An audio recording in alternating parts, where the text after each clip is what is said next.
games in a row for the first time in his career to put the gloss on the scoreline. But there at the bottom of your screen, confirmation that Liverpool have lost 6 of their last 7 Premier League games. It is a staggering result for Nottingham Forest, an astonishing one. Their fans will be celebrating, but they are some of the few remaining still at Anfield. Fans leaving disappointment for the Liverpool fans once again, Michael.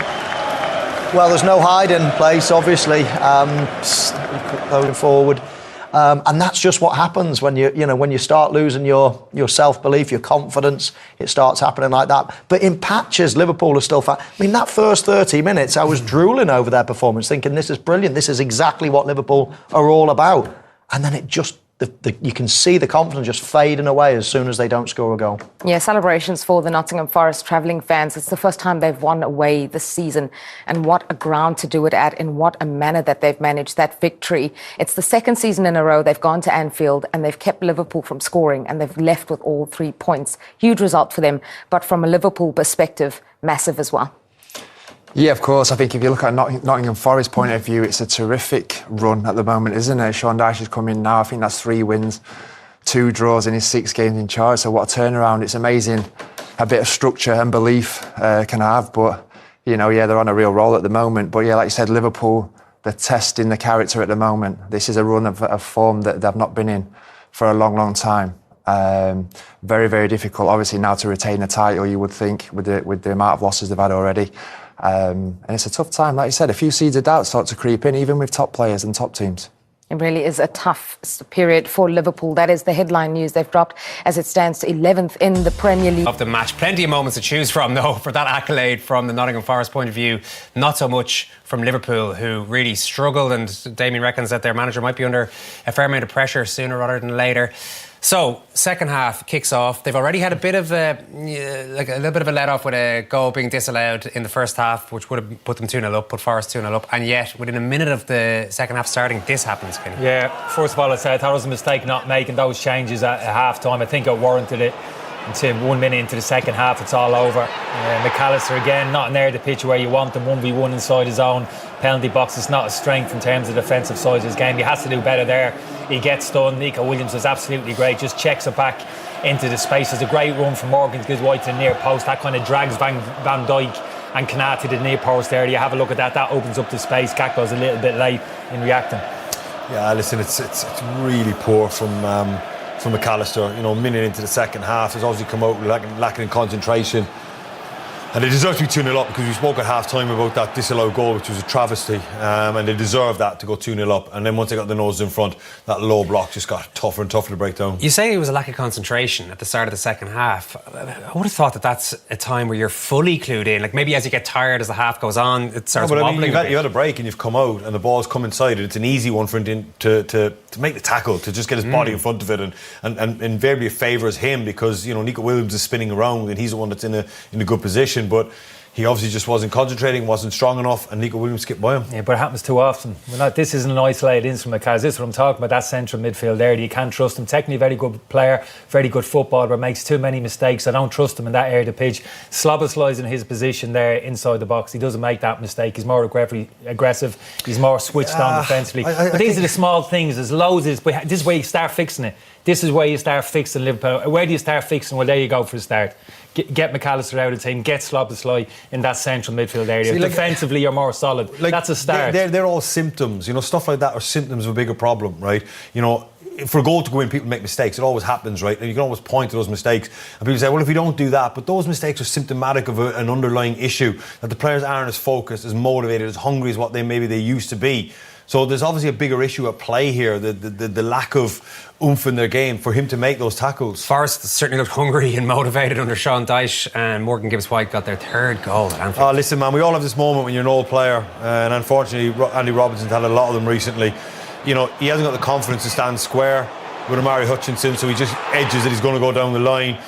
Young boy maybe doesn't give him enough help, but he needs to stay level with him here and get him down the line, but he just bites a bit too much.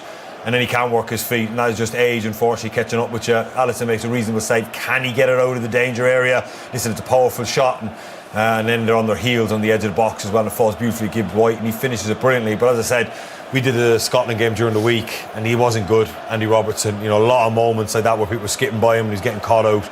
Unfortunately, time has just caught up with him. He's been a brilliant servant to Liverpool. But that is just not acceptable. But then we talked about another problem, because we talked about Kirkes before the match, and you highlighted why that hasn't worked so far. So that's why Robertson is getting more game time. Kirkes started today, Robertson comes on because they feel like they need his solidity because they haven't replaced him adequately. Yeah, absolutely. That's what I think you have to stick with Kirkes. You have to kind of trust him. He's in a difficult place at the moment. Confidence-wise, he's struggling. But Robertson isn't the solution. You might have to think out of the box. Spoke about Gomez as centre-half. Joe Gomez had played portions of career at left-back at Liverpool not too long ago. Played very well as well. A defender who you can trust in that area of the pitch. Is he going to go into centre midfield and light things up, this kind of rotation that we're used to seeing? We saw it today from Kirkes. I don't think that's helping him out. When you're lacking in confidence as a left-back, make the game simple. Stay in your orthodox left-back position. We understand and keep it simple. Play your winger, go and support. Stay in an area of the pitch where you're comfortable. Don't ask a player lacking in confidence, an orthodox left back, to start drifting into midfield and inside left areas in the pockets and start playing in those areas of the pitch. Forest deserve a little bit of love here. So who have you picked out specifically? Picked out Murillo, but it could have been a couple. It could have been his partner Milenkovic alongside him. They were outstanding last year, these two. They really were. Murillo today, particularly in that kind of first half, just natural defensive instincts, just dominating the penalty box, winning headers, anticipating danger. This is exactly what I'm talking about, sliding across, winning possession, nice and calmness as well, and putting his body on the line. But it's not just that, it's about calmness as well. This was laid on a brilliant block. Milenkovic done the same. I'm going to mention Elliot Anderson as well in that kind of central midfield area. His work rate, he's a highly technical player, but he absolutely worked like a dog today for the team, and this was like a cherry on top. I can't believe his first touch here. Szoboszlai probably thinks when he has that first touch, we're going to get a tackle here, but he gets the shot off that quickly off his second touch. It's an absolutely wonderful finish, and yeah, congratulations to him today. But it was a real collective effort. He was brilliant. He really was. And the moment of Milenkovic shrugging Salah off the ball. I mean, even Salah got up and went, he did back to their formidable best. Yeah, there was a bit of controversy over that goal, and Doy was the Nottingham Forest who looked like he was in line with the goalkeeper in some way in Alisson's vision, but as you can see there, they decided that he wasn't. What Liverpool fans won't like to see is that the last tweet before the international break that was posted out by the officials was about the goal that was disallowed there's a difference for them against Manchester City. I know, but if you're a Liverpool fan, it's like, I know, but there is a distinct difference between the two incidences. I mean, it's right, Andy Robertson, he ducks out of the way of it. So, this one is far enough outside the wid of Ndoye that I don't think it affected. I think it's a correct call. Yeah, I don't think too many Liverpool fans will be worried about that. I think they'll know there's bigger fundamentals. Yeah, I think they would be worried if it finished 1-0, but it was just there was so many other issues after that was... It was the atmosphere inside the stadium. You got a sense of that. They were very educated Liverpool supporters looking at that performance and thinking, oof, there's a job on here. Alexander Isak came back into the team today. Is he another symptom of what's going on? Not enough for me. Really, really poor. I mean, touches like this, he's starting to get up to speed now, so push is coming to shove. He doesn't look comfortable. Listen, these are two big centre-backs that are very, very hard, but he should be getting across the front of Milenkovic there. Again, you've got to front up and accept that. That's what he normally is. And this is his bread and butter for Newcastle, where he just catches that clean and it flies into the net, and he got whipped. So I think he's had enough minutes now in a Liverpool shirt where push is going to come to shove with him, and he needs to start producing big time. I think he will, but Liverpool have got to help him. This is a different Liverpool team who play a different way to Newcastle. I think of him, visualise him in Newcastle, his best goals, kind of Newcastle dropping off, drawing teams onto them, hitting teams, his pacing behind into space. Not going to get a huge amount of that with Liverpool. They dominate possession. You talk about opposition teams, that low defensive block. So he needs a little bit of help. He's a bit like Haaland. Haaland isn't going to get the ball in around the penalty box, drop his shoulder, beat 2 or 3 and put it in the net. He's dependent on service, and this fella as well. And that's why it comes back to me. Have they got that number 10, that little creative influence who's going to play within 10, 15 yards of him? They played with 3 centre midfielders today. That didn't help him. Played with Salah, who was ineffectual on the right hand side. Gakpo didn't do too bad. So he's going to need a bit of help. As good as he is in this Liverpool team. It's a new thing for Liverpool to be playing with number 9. I know Núñez came in, didn't work out for him, but so often it was Diaz coming off in that false 9 stroke extra 10, right? And as centre backs, then you have a problem if you've not got someone up against you. They had Firmino for a long time. Exactly. So they're so used to that false 9, should we call it? Whereas now you got centre forward up against 2 centre backs, and you got to get him service. You got to get crosses in the box. Salah isn't known for his crossing. He tends to go himself and try and create his own chances. Gakpo is very, very similar. So they need to get him to service. So many issues, so many problems for Liverpool to get fixed. My head's spinning a little bit with this post-match analysis, I have to say. So we'll take a quick break. I'll get myself together and we'll... They end up losing 2-1 to Brighton. Wolves beaten at home by Crystal Palace in Rob Edwards' first game in charge. No doubt about the result of the day, though, and that's the one that you saw here live on Premier Sports. second year in a row, actually, that we've shown this fixture. So I'd say if this pops up at a 3 p.m. Saturday kickoff next year, you better hope the Premier Sports isn't showing it if you're a Liverpool fan. Virgil van Dijk is ready to talk. Virgil, it's another tough day for Liverpool. Why isn't it working at this moment in time? We conceded too many easy goals. I think the first half an hour we were good, created good opportunities. They scored, obviously, on a set piece again. That you can ask yourself if it was in front of Alisson, but it counted, so you 1-0 down. And I think overall, we were just not good. Good in terms of the battles, the challenges, the second ball fight, too rushed. So it's a very, very difficult situation at the moment, but it was a tough day. When you talk about the set piece, which you conceded from, very similar to what happened with you, Manchester City, but obviously the opposite outcome. But overall, all the players were up to try and defend that goal, like all 11 players, and don't usually see that. Is there a sense of nervousness about the team? Well, there's nervousness, I think, after we conceded, but not during that particular moment. I think you sense that you want to rush things after we conceded, trying to find the equalizer as soon as possible, and obviously that's human when you're in a difficult moment. But yeah, I don't think there is nervousness before a set piece. I think we cleared the ones before. In the end, obviously, like I said, we're just in a very, very difficult moment and we have to get out of it. But you don't get out of it by just speaking about it. And like I said many times, I'm obviously here speaking to you guys because I have to. I'd rather sort it out with my team on the pitch, and that will take a lot of hard work by the looks of it. But you do take on that responsibility, don't you? You do talk about it as the leader, as the captain. You take on so much responsibility for this team. How do you go about then finding this solution to this problem that you're in? Yeah, it's definitely a problem, and obviously, like you said, I take responsibility. But I think everyone in the team, not only the starters but the guys around as well, have to take responsibility as well, because football is a team game. We all do it together, and we need everyone at their best. And in order to win games, you have to take responsibility. And that's what I've mentioned as well. And now you have to, you have to digest this, take it on the chin, and work harder. And obviously, I've been saying it quite a lot already this season, and it's not been working out so far. But we have to keep. Just lost him at the end there, but I think he made it very clear that he was fulfilling his contractual obligations by doing that interview. Nobody Similar wants to myself and Damien. coming into the studio every week with me. Yeah, not true choice. I think his first answer is probably the most interesting. He said we didn't win the battles, challenges, second balls. I mean, surely that's not acceptable for the defending champions not to be winning at least some of those basic battles. Well, clearly it's not as simple as that. In and out possession of the football, it's not good enough. Take that to an extent. Like I'm taking about, not to labour a point, say McAllister in centre midfield. Is he going to get around the pitch and make those kind of biting tackles, really impose himself physically? No. So straight away, is he right in that respect? Yeah, maybe so. So that needs a little bit of looking after.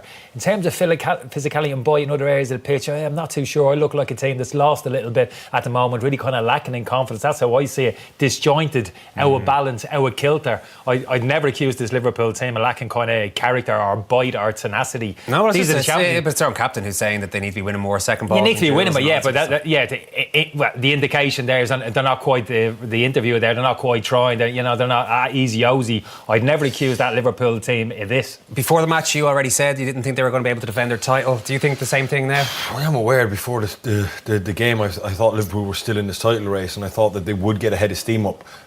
Only because they have the ingredients to do that. They have the players to do that. But it's not happening for them at the minute. And I think this and the manner of this, like we can all lose football games, but the manner in which they were beat today is going to take a huge toll on them. And no, I do think that to come back from that is going to be very, very difficult when you're mixing European games as well during the week.